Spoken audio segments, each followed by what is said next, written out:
everyone, and welcome back to the SFC Book Club, where we are once again reading the Revenge of the Sith novelization by Matthew Stover. Today we have with us Jawa, JC, and me, Noah. And on the docket for this week is chapters 9 to chapter 12, being chapter 9, Padme, chapter 10, Masters, chapter 11, Politics, and chapter 12, Not From a Jedi, which, honestly, those four chapters tell you literally everything you need to know about the plot of Revenge of the Sith. and that's about it, because they're pretty basic. Yeah, you have Padme, Masters, Politics, and Not From a Jedi. pretty much. Literally the whole plot. This is the exposition episode. Yes, this is the episodes where these are the chapters where not much happens. There's a lot of talking. There is a lot of I guess, emotional discussion about things going on and philosophizing. That's a word about the current lives of the Jedi and the supposed lives of the Sith. Yeah, it may seem uneventful on the surface, but in reality, there's so much to dive into in terms of kind of the undertones and subtext of these four chapters. There very absolutely is. So we start this week with chapter 9, Padme. Padme's in it. That's nice. Yeah, the Padme is in it. The synopsis basically is that it starts with Anakin and Obi-Wan returning from the crash of the Invisible Hand, and as they're going in through the Senate chambers, the only thing on Anakin's mind is seeing Padme again, whom he has not seen for about 5 or 6 months. Is it? The sieges are 5 or 6 months. They don't specify terribly much, although they've seen each other via hologram and stuff in between some of that time. Okay. So, yeah. And so the large bulk of the chapter is all about Padme and Anakin reuniting and everything they feel for each other. Right off the bat, this was my least favorite chapter. Of the whole book or of these four? Probably of what we've read so far. Okay. We've already talked about like the amazing characterization they've given to Obi-Wan, to Palpatine, to Anakin, to Dooku, all of that. But I just don't think Padme gets the best characterization also. She is very prominent in this book, and like we'll definitely see more and more of her as it goes along. But Anakin and Padme's relationship, it just feels kind of off in this book. And that's probably the best way that I can explain it. Do you think it's because the Clone Wars show portrays it differently than the book?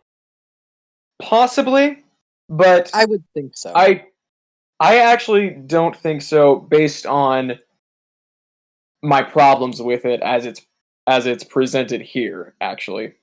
My main problems is that Anakin and Padme, both in their separate chapters, in their separate perspectives, they both talk about how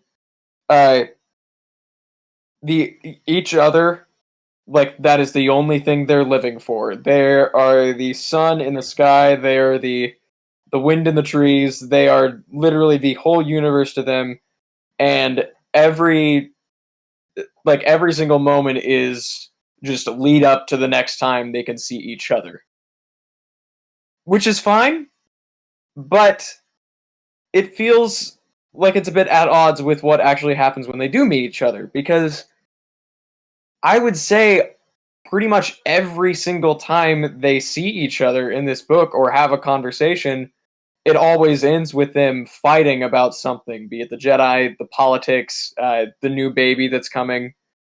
and it just feels odd.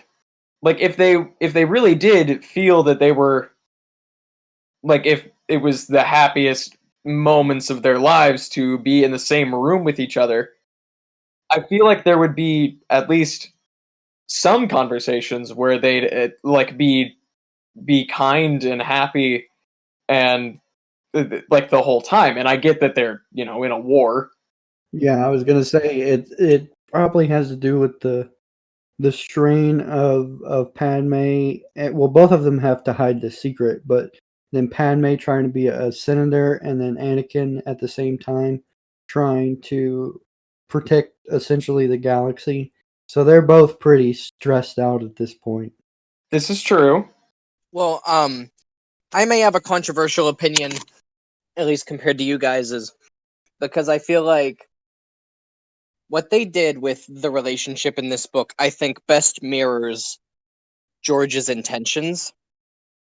And not in the way of the chunky dialogue type of stuff, but in the way that their relationship is, unfortunately, and Clone Wars doesn't portray it this way as much, and I mean it does a little bit, but it doesn't go as far into it because it may not be a kid's show, but it's a show that a lot of kids watch, and they don't want to promote a relationship like what we're reading in this book to be what kids strive to have, because that would just be bad role modeling, because they are the good guys of the series and everything. But what's neat about it is I feel like it's kind of accurate to a lot of really toxic relationships that you see in other forms of media, or you see, in your everyday life. You can tell those sort of warning signs when you have a friend who's dating someone and it's like, yeah, this just, I don't get it. Like, why are you together? Why do you talk like things are so great this way or that way? And then in reality, the moment you guys are with each other, you can't stand each other. And it's not exactly how Anakin and Padme are in this book, but to an extent, I feel like it makes a lot of sense. These two are individuals who first met when they were both kids, more or less, and Padme has one way of growing up and living through palaces and responsibility and honor and duty, and Anakin initially grew up as a slave, always wanting to be away from kind of these establishments that would keep him bound in.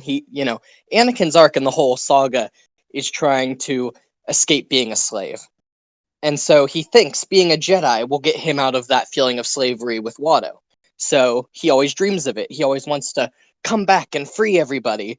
In his dreams, he would say these things when he was young, but then he becomes a Jedi. And then he feels trapped by the Jedi. He feels like a slave to them because of his emotions. And from there, he finds that Padme has got to be the only freedom that he has from all these things. So in a weird way, Padme really does encapsulate everything Anakin wants, because to him, if they could just run off to Naboo and live happily ever after, that would be his dream. More so than being a Jedi. All he wants is freedom. And Padme is in a situation where she's gone through a lot of stuff as a queen and as a senator. She knows how things should be. And she can't help but have this crush on this darn Jedi that she feels she can't have. And Attack of the Clones definitely plays up the toxicity of that. And Clone Wars touches upon it with Clovis and those things, but for Revenge of the Sith, I feel like George kind of weaned a little away from it so that the emotions would drive more home. Like, we want to see them be happy, even if the dialogue's corny. We want those, "you are so beautiful, it's only because I'm so in love," those things are in there because they want to show they're happy together. But unfortunately, that's not quite what's happening. They're idealizing each other because, to be fair, they haven't been together very much. I mean, yeah, they've been together for what, 3 years as a married couple? But this relationship is based off of a few days when they were kids, both thinking of each other on and off for a decade, then a crush and what, a week, maybe 2 weeks in Attack of the Clones, and then on and off sparsely seeing each other, at least in this book. I feel like in the Clone Wars show, it's more like I would assume they probably are together a lot more often. Like Anakin would, instead of sleeping at his, temple room, he'd probably go and be with Padme and 3PO and R2 and all that stuff. But as far as this goes, it kind of seems more like the war has been pulling them apart from each other over and over. And the few times they do see each other, they find that they're either arguing or they're trying to both escape from the pressures that are on them. Because Padme wants escape too. She wants to get this war gone. Even in the movie, she's like, "Hold me like you did, on Naboo before the war and everything." And they're both looking for escape, and that's why they kind of like each other so much. Is they both symbolize that. And unfortunately, they do fight a lot. And if they don't fight, they're trying to escape. And, sometimes that means they want to just distract each other, do some, get their minds off the war. So, like in Clone Wars, they would try to do their little getaways or, whatever. And other times, to be blunt, they have Luke and Leia. So there's, situations like that where their relationship really isn't built on very much. But that's why when they do interact, they find that those ideologies clash. They both want freedom, but Anakin wants freedom through force, through order to the galaxy, and Padme wants people to have peace and to get along.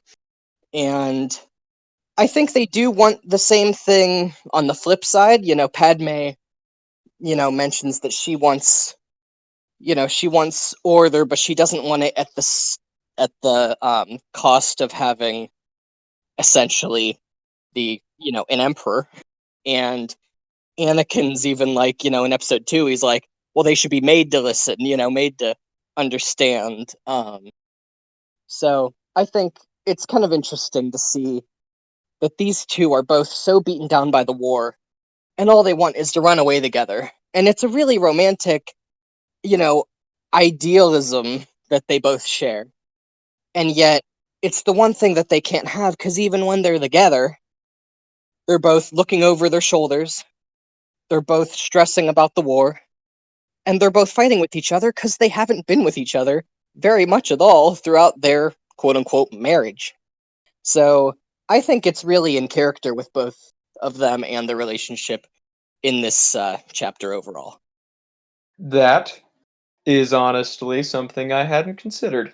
So perhaps you are right that I've been sort of idealizing their relationship based on the Clone Wars and all that. Say it with me, everyone. J.C. Filoni. J.C. Filoni. Thanks, guys. But that is actually, yeah, that is actually a really, really interesting way to read it, and I like it a lot better now. Oh, good. I'm glad.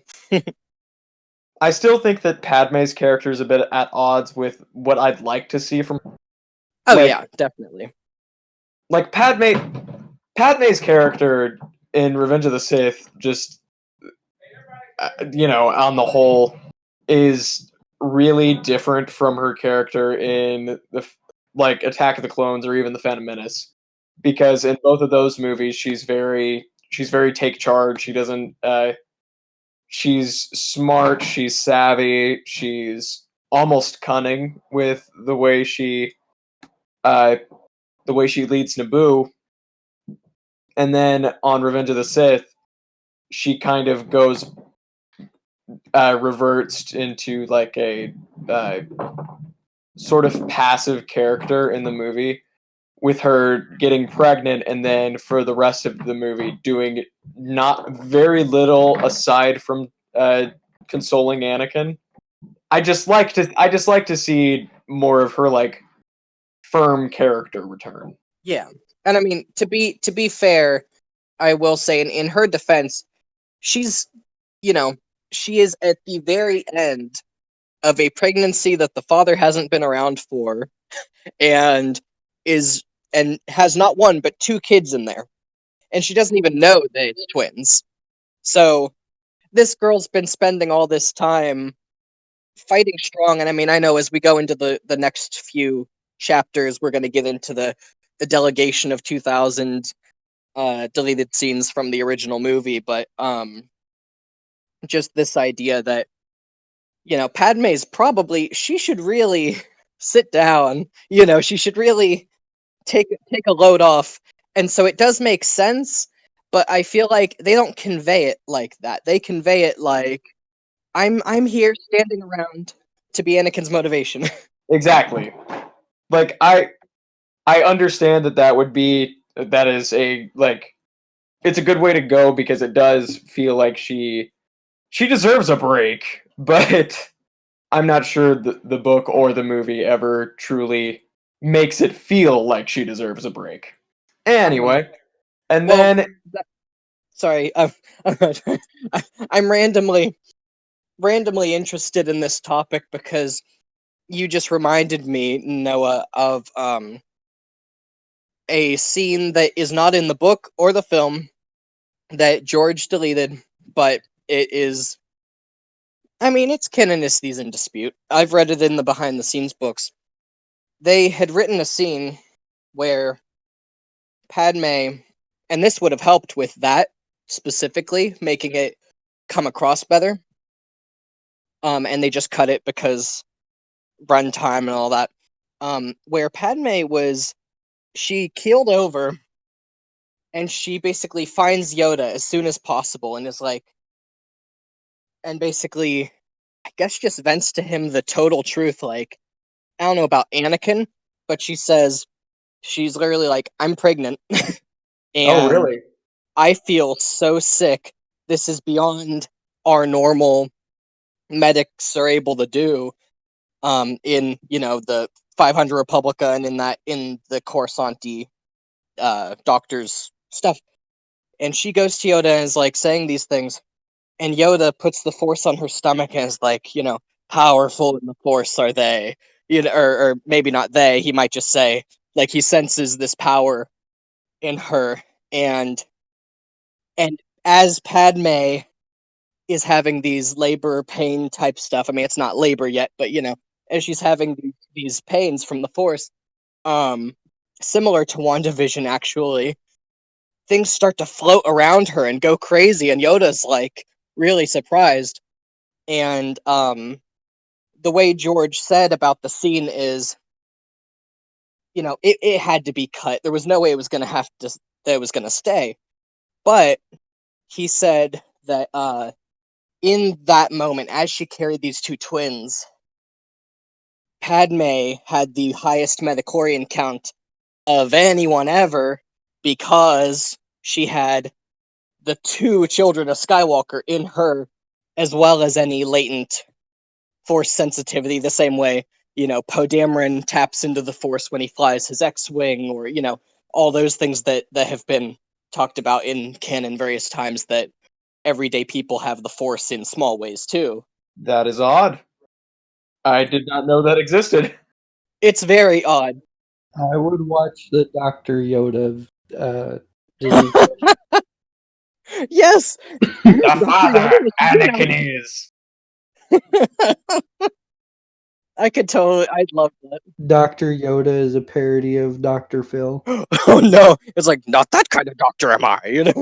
Okay, moving on. We have while I did not like this chapter all that much, I cannot dispute that it is a very important because we have the crux of the entire story in this chapter. Anakin has a dream that Padme will die in childbirth, and antics ensue. He's like, well, this sucks. All right, I'm going back to bed. That was a sad dream. Roll credits. I think it's sad that like Anakin almost seals his fate by, saying that Obi-Wan can't help them and that these kids are a blessing, not a problem. Because if he had just listened, of course everything would have gone so much better for everyone. But I don't know if it's that. I guess it's that pride or that desire to save the ones he loves himself. But I don't know. What would you guys say is like the driving thing that causes Anakin not to go the Obi-Wan?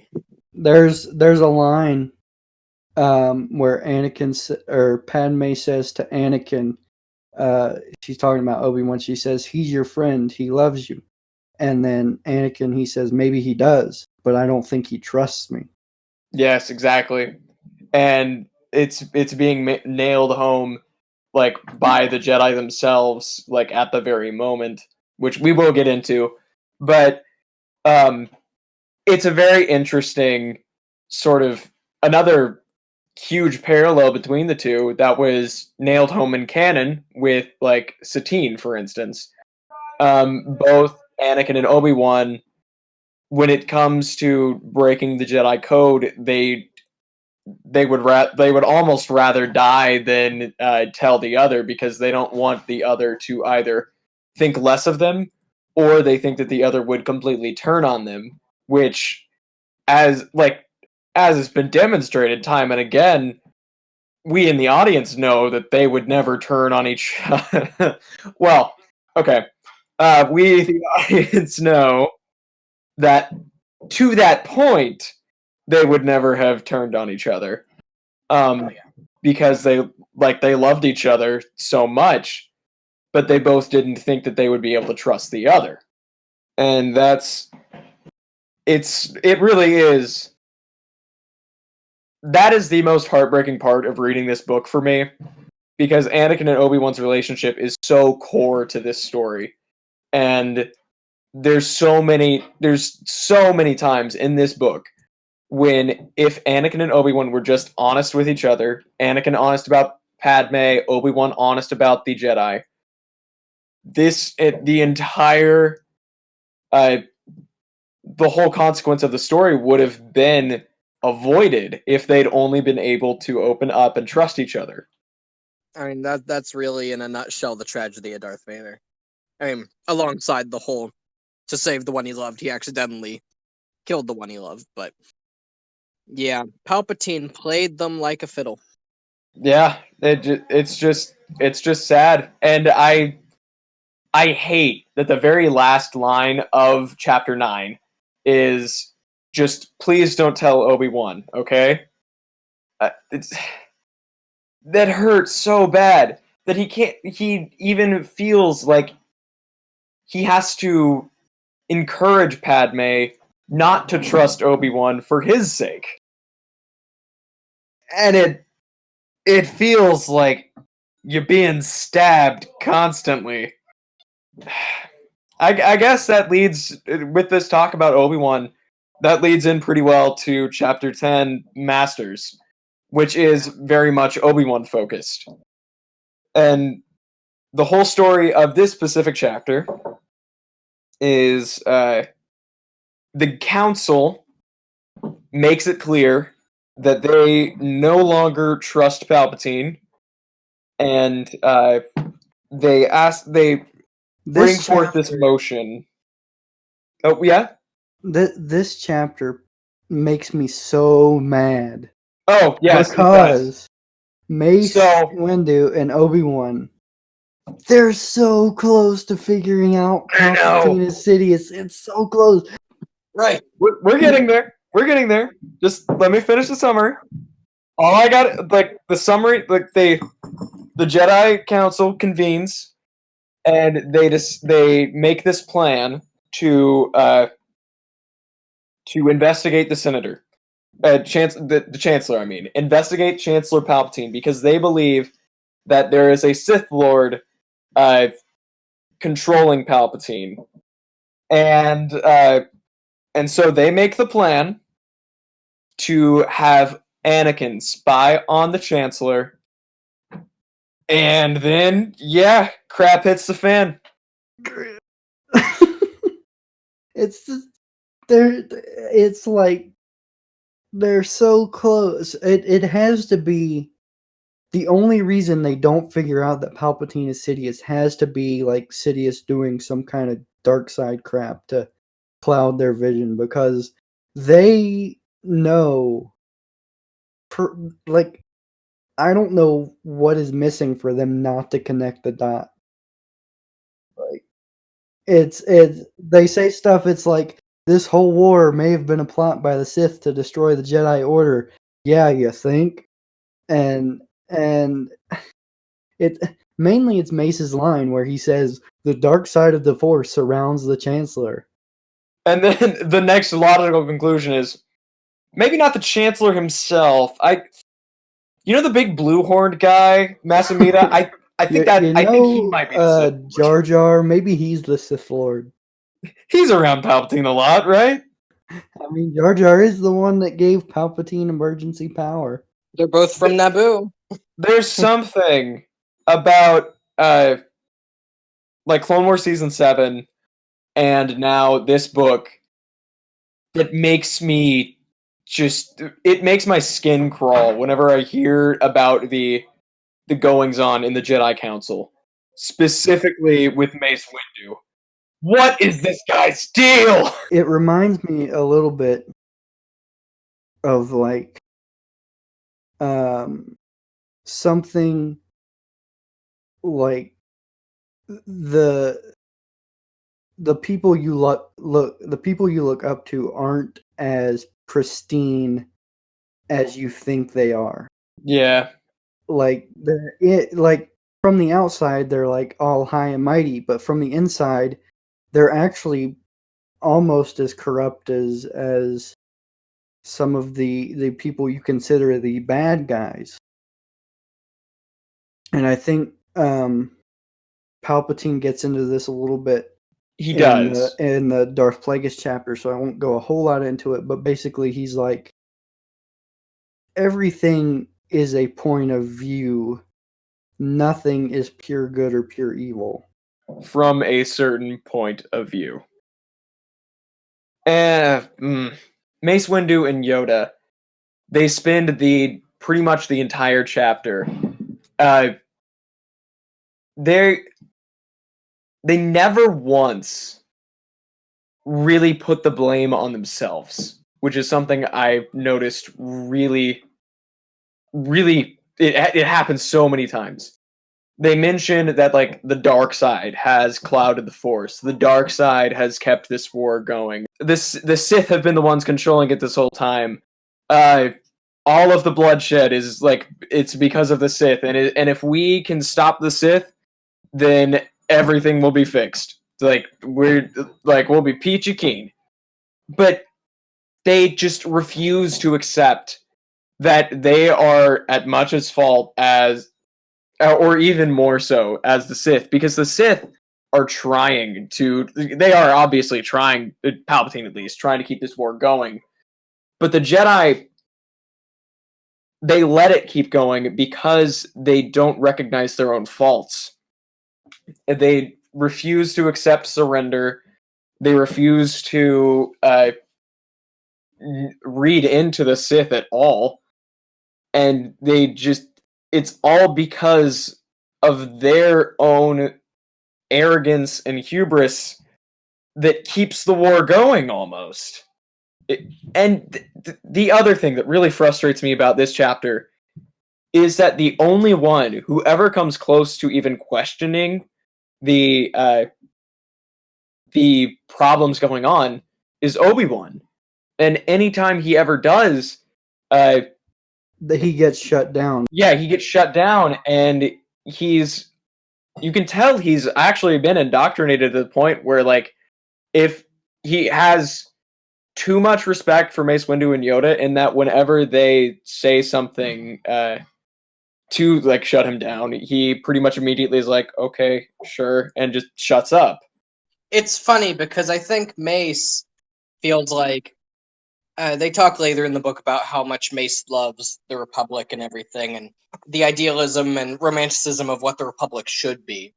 And I feel like it's from that hubris that he's like, oh, well, there's no way we could have elected a Sith to be the Chancellor of our great Republic. You know, like, it's his personal hubris as well as the Jedi's own hubris of, well, there's no way we could have let, as an order, that we'd let our enemy run the very establishment we give our lives for. Like, it has to be someone else that's not the top of the chain.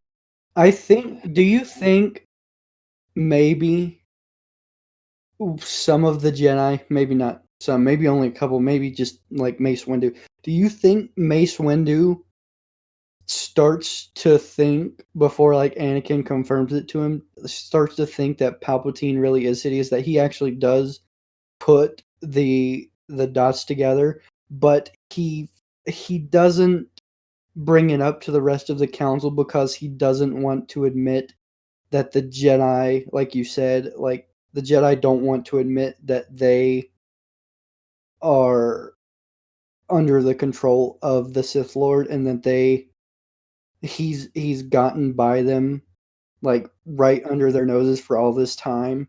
I would absolutely believe that.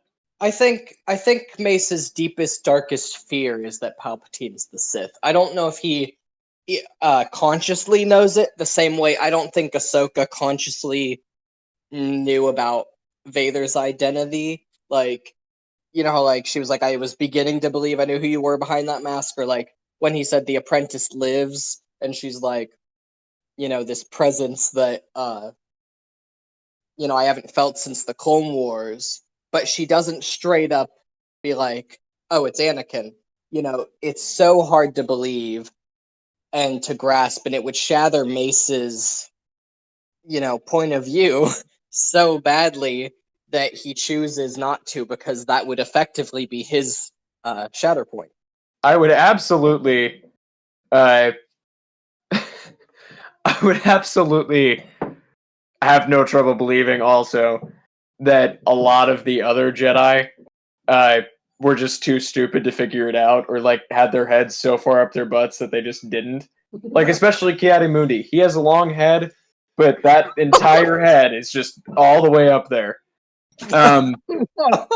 I'd almost venture to believe with characters that we know to be actually good Jedi, like Plo Koon or Kit Fisto. I would maybe even venture to believe that they had this point of view of optimism about the universe that they didn't even really consider. Their own optimism and goodwill makes them oblivious to the fact that someone that they would probably consider a friend is a Sith Lord. Well, the other thing though, I forget what it was. I'm racking my head to remember, and it could have been the Clone Wars Adventures volumes, the comics they did around 2003 to 2005.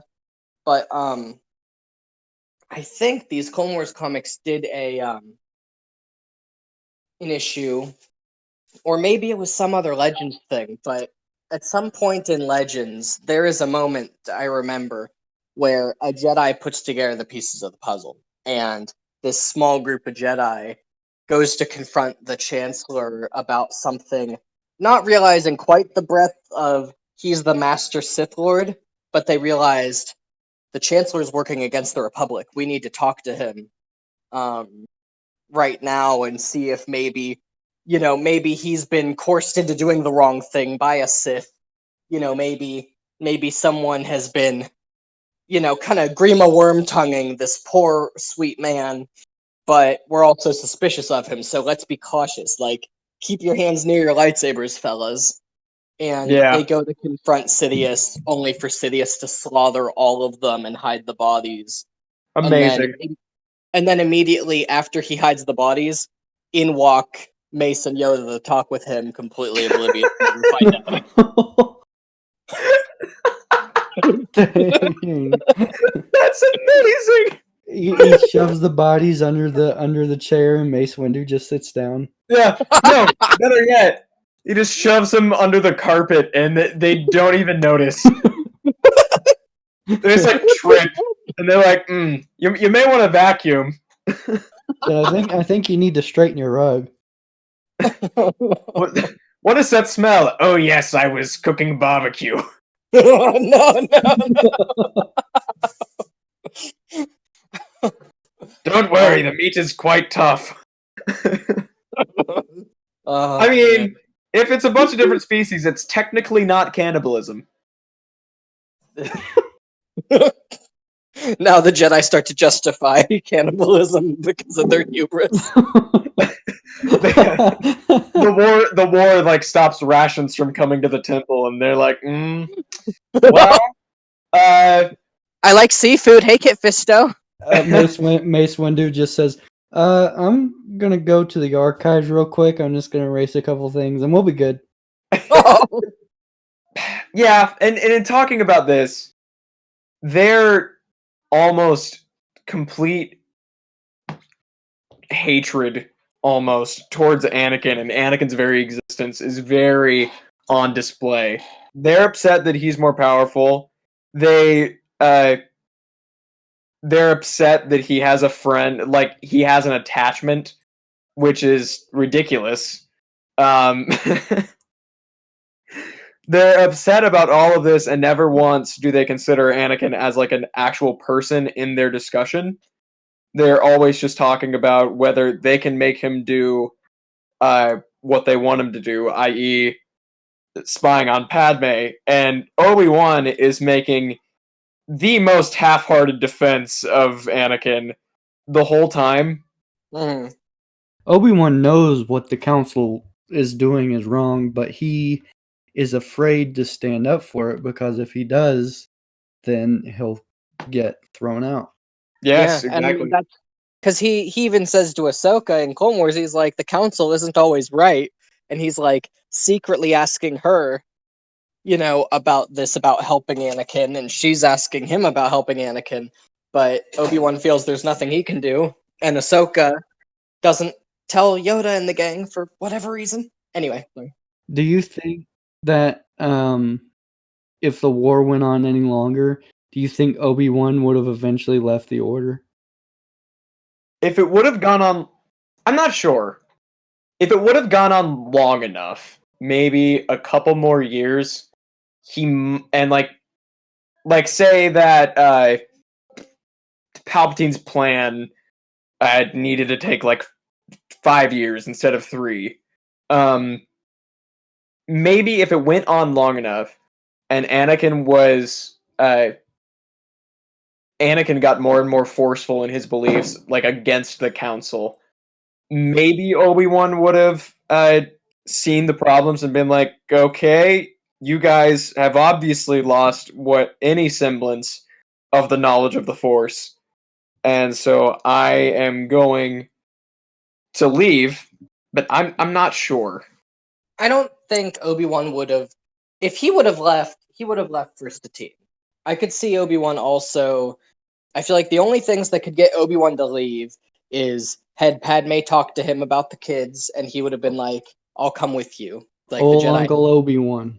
Yeah, he would have been happy to be the just this kind uncle figure to them and help raise them with, let the parents take some time off to finally have peace, because all Obi-Wan wants is for Anakin to be happy again, and vice versa. Again, it would have been the perfect ideal ending. The other option would have been, if Satine had lived, there is a chance Obi-Wan could have left with her then. Of course, he always says, had you said the word. So in the option that Satine had literally just said, Obi-Wan, I need you to leave the council for me, it would have been hard for him, but he would have left the Jedi.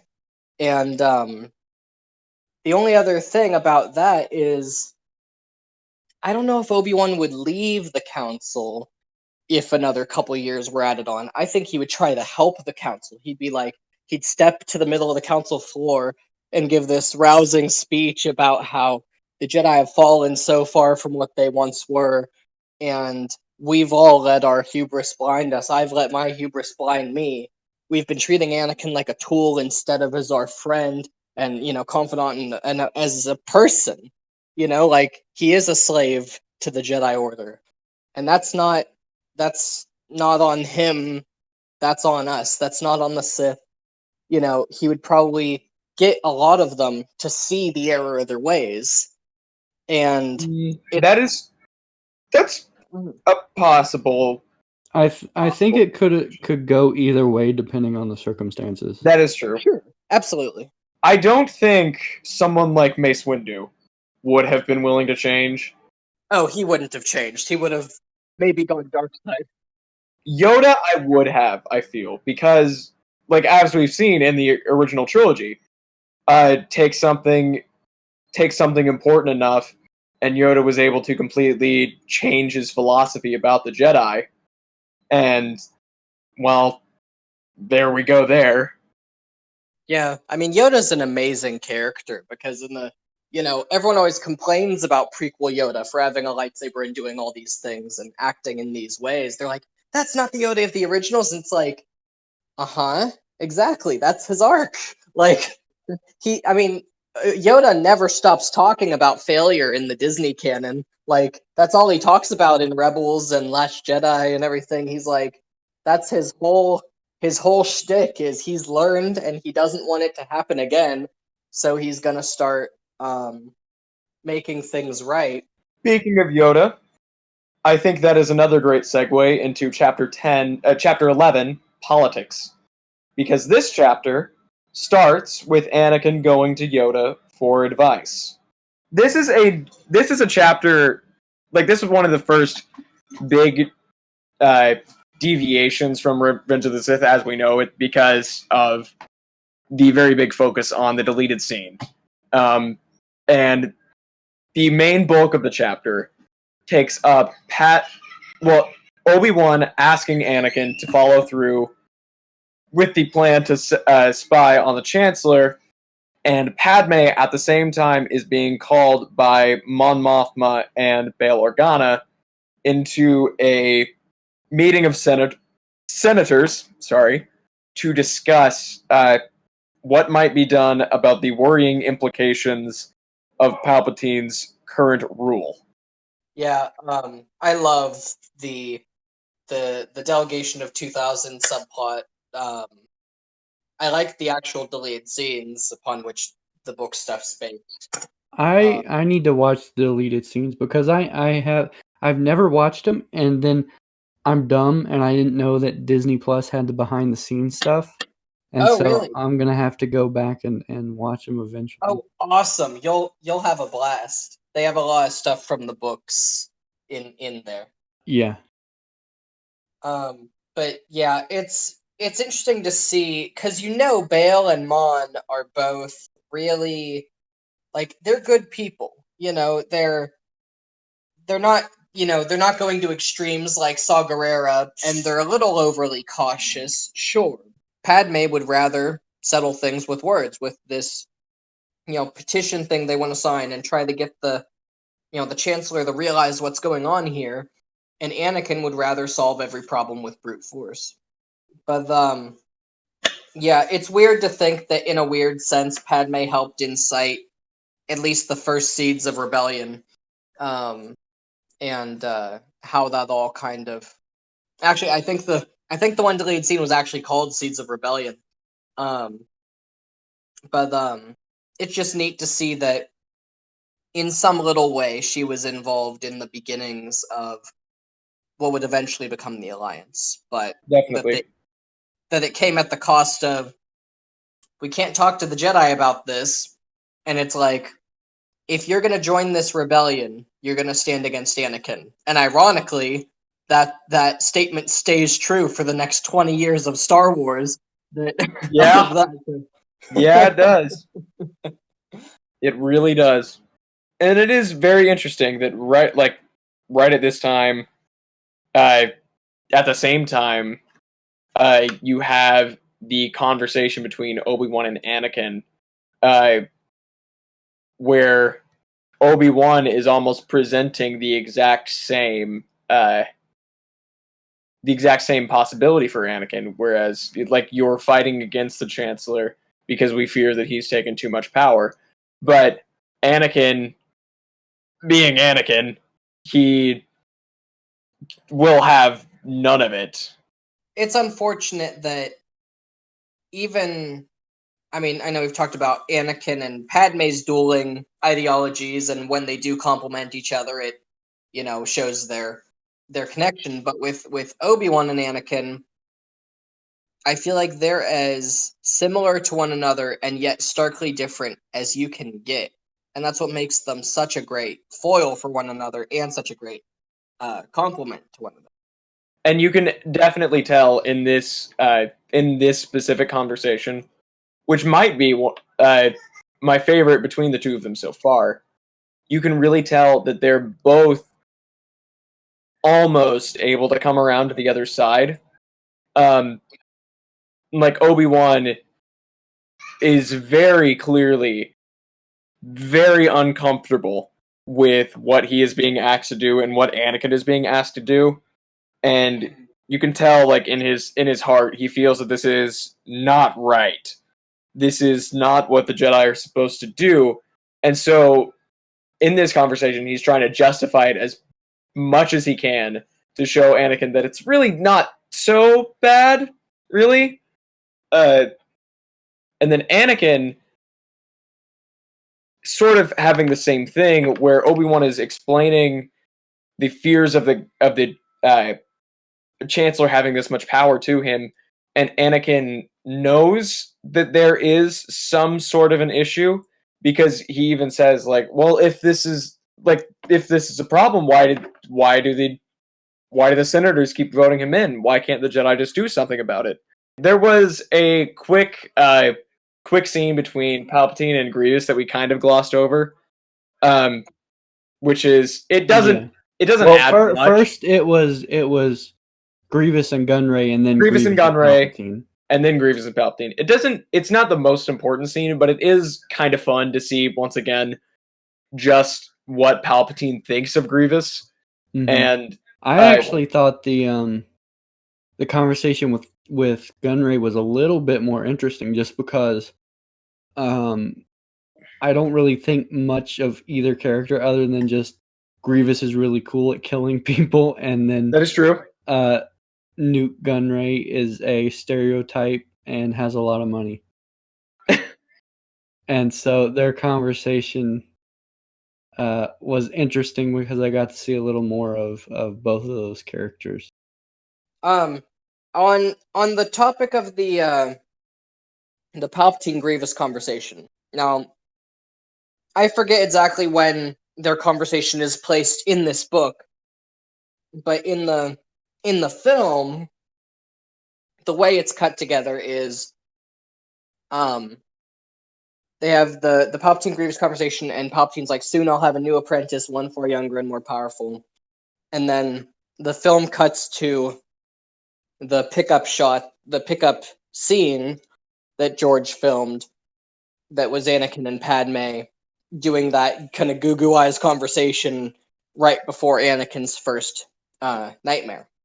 And originally in the book, originally in the film, before the pickup shots were there, it went straight from, I'll have a new apprentice, far younger, more powerful, and then immediately you're in the nightmare. And it just makes me think, does this, confirm even more so the suspicion that Anakin's visions and nightmares towards Padme's death are being influenced or even outright caused and planted by Sidious? Yeah, I could definitely see that. Man, there's so many layers. It's like Shrek. I thought this episode was going to be kind of boring, but I actually think we've gone deeper than we have in any of the previous episodes so far. Oh, definitely. That gets us pretty close to Chapter 12, Not From a Jedi. And for those who are at all well-versed in the grand scenes of the Revenge of the Sith, then you shall that phrase itself will be very familiar to you. Also, Jar Jar has joined us now. Oh yeah. Hi, Jar Jar. Palpatine calls Anakin to an opera after Anakin has just received the assignment to spy on him. And as Anakin goes to the opera, they begin to discuss everything going on, and especially Anakin's fears surrounding Padme, which leads into the incredibly iconic tragedy of Darth Plagueis the Wise. So, one thing I wanted to point out is a similarity between the Revenge of the Sith's novels, different way of saying the dark side of the Force is a pathway to many abilities some consider to be unnatural. In the Revenge of the Sith book, they make it more of they make Palpatine say it in a way that doesn't cast as much suspicion onto him as Anakin potentially could have had, which was actually a neat point. I'm like, oh, I guess that kind of makes sense that Palpatine wouldn't want to show his hand too much quite yet. So he's more like, the dark side seems to be, from my reading, the pathway to many abilities, yada yada. Palpatine is very much is nowhere near as sinister than he is in the movie. And I mean, he's not lying still, I don't think, Noah. Right, and that's been a big thing. It is from his reading. I mean, it studied all the ancient Sith stuff. So, I guess we can mention again, Palpatine never lies. He comes probably the closest that he's ever come in this specific chapter, because, like JC said, he's less open about he's more open, I guess, where he got the knowledge of this story from, in that he talks about he did his research, and Plagueis, the dark side doesn't seem to be as evil as the Jedi make it out to be.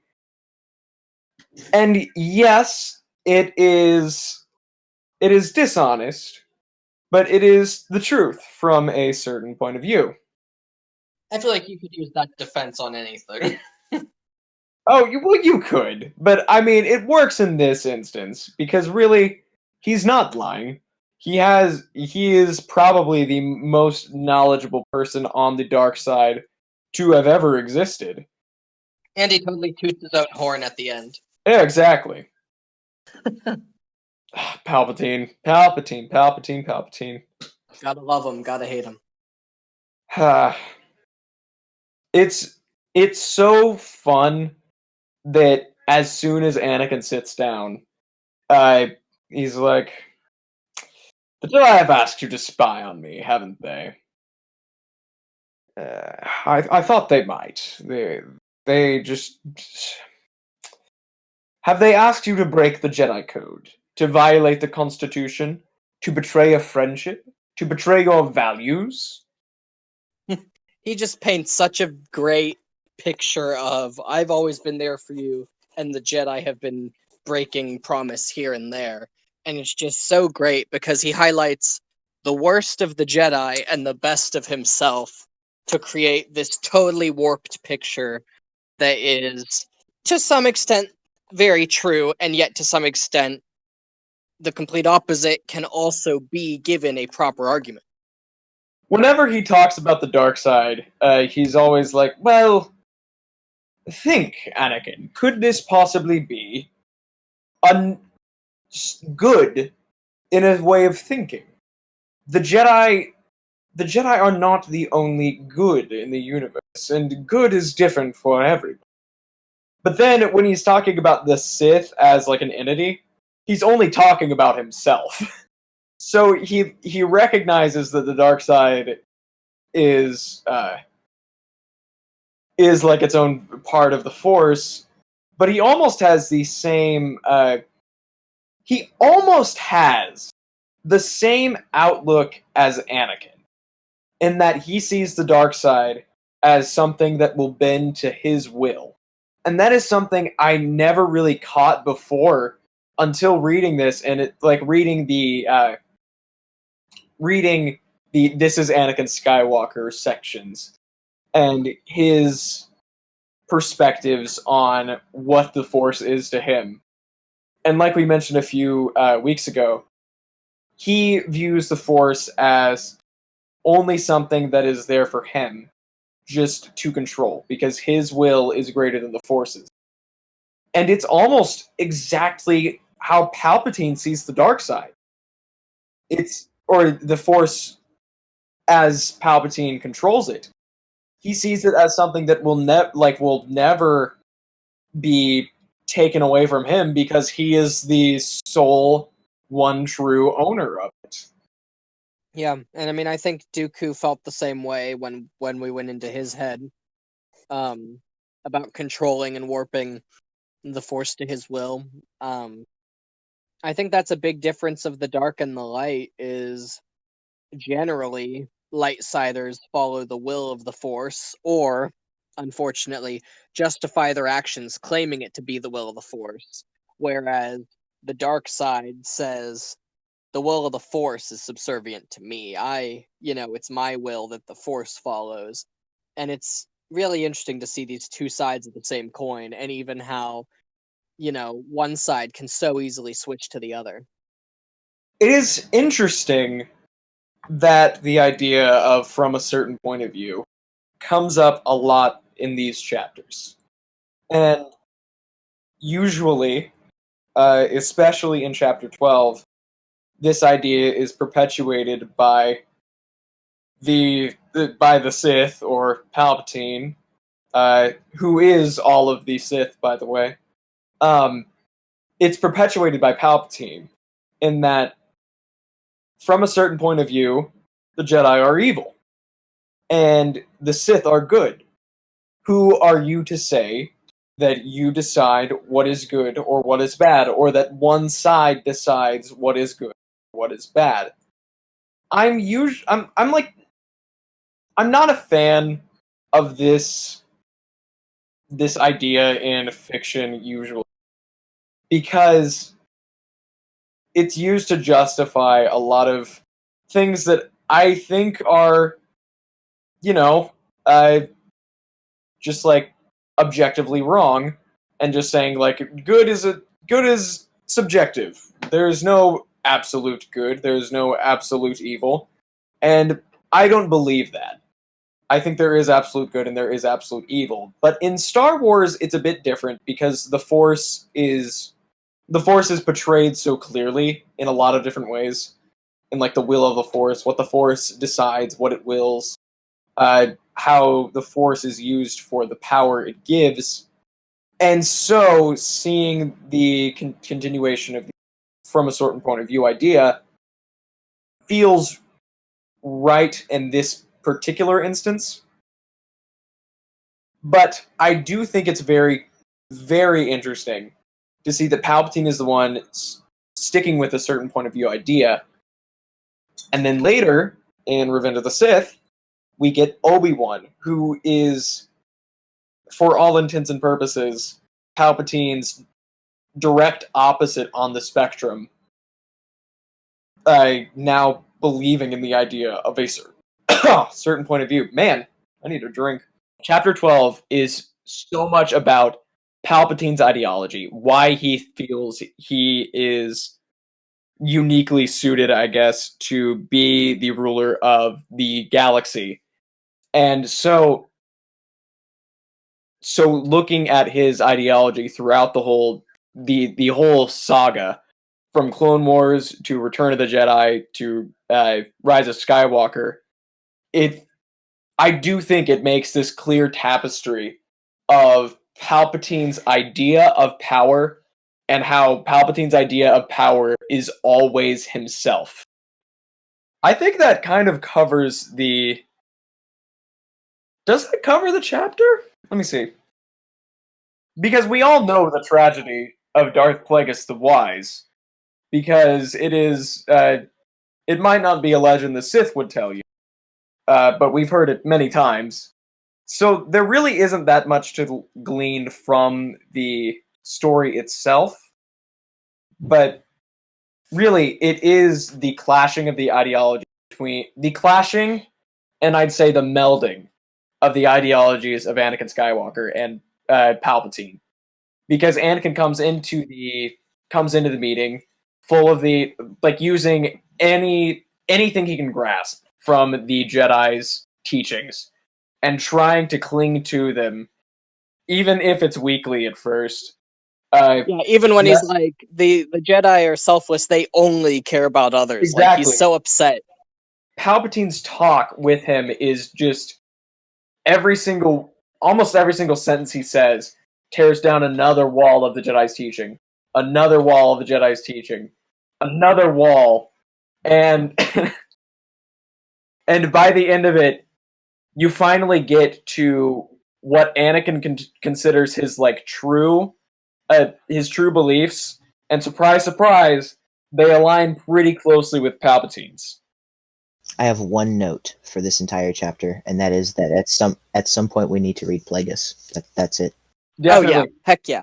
I think we have droned on for long enough, and I think with that, we'll be able to call these last 4 chapters to a close. If nobody has anything else to add, I think that is a fair place to call it. So, once again, we have been joined by Jawa. JC. Jarrett? and me, Noah, and this has been episode 3 of the SFC Book Club. Come back next week where we read chapter 13, The Will of the Force, to chapter 16, Revelation. If you've been reading along, please leave your thoughts down below and be ready for next week. And until next time, later.